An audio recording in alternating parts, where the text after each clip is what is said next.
21 యోహాను సువార్త 15వ వచనం. 21 యోహాను సువార్త 15వ వచనం. పేతురు, నువ్వు నన్ను ప్రేమిస్తున్నావా?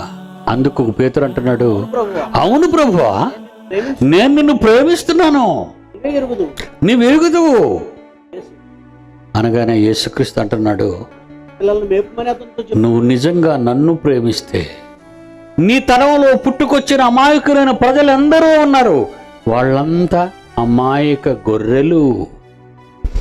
వాళ్లకు నేను చెప్పిన మహాజ్ఞానాన్ని మీకు పంచిచ్చాను, అది వాళ్ళకి చెప్పండి. అదండి నా గొర్రెలు మేపమో. దేంతోని? గడ్డితోని, పిండితోని కాదండి.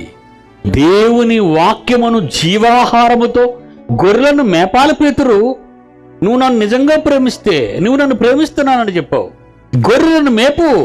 పేదల పోషణ వరకు నువ్వు సంపాదించింది ఇవ్వటం కాదు ప్రేమ. మనుష్యుల కోసం చేసే సేవ దేవుడు కోరటం లేదు. మనుషులు కట్టే ఫుడ్ గురించి దేవుడు మాట్లాడటం లేదు. మనుషుల కోసం కట్టించే కోట గురించి, ఇంటి స్థలాల గురించి, ఇళ్ళ గురించి దేవుడు మాట్లాడటం లేదు. అవన్నీ ఈ లోకంలో ఉన్నవాళ్ళు చూసుకుంటారు. క్రైస్తవులు చూడవలసింది ఏంటో తెలుసా? నా గొర్రెలు మేపు. నిజంగా నువ్వు నన్ను ప్రేమిస్తే అమాయకులందరూ, ఆ కాపరులు, పెద్దలు, సంఘ సభ్యులు, దైవ జనులు, వాళ్ళందరినీ ఈ మహాజీవవాక్యంతో, వాళ్ళ తండ్రి ఎంత గొప్పవాడో, ఆ తండ్రి ఎన్ని కరకార్యాలు చేశాడో, ఆ తండ్రి ఎన్ని ఆశలు పెట్టుకున్నాడో, అసలు వాళ్ళ ప్రారంభం ఏంటో చెప్పుకొడుక వెళ్ళి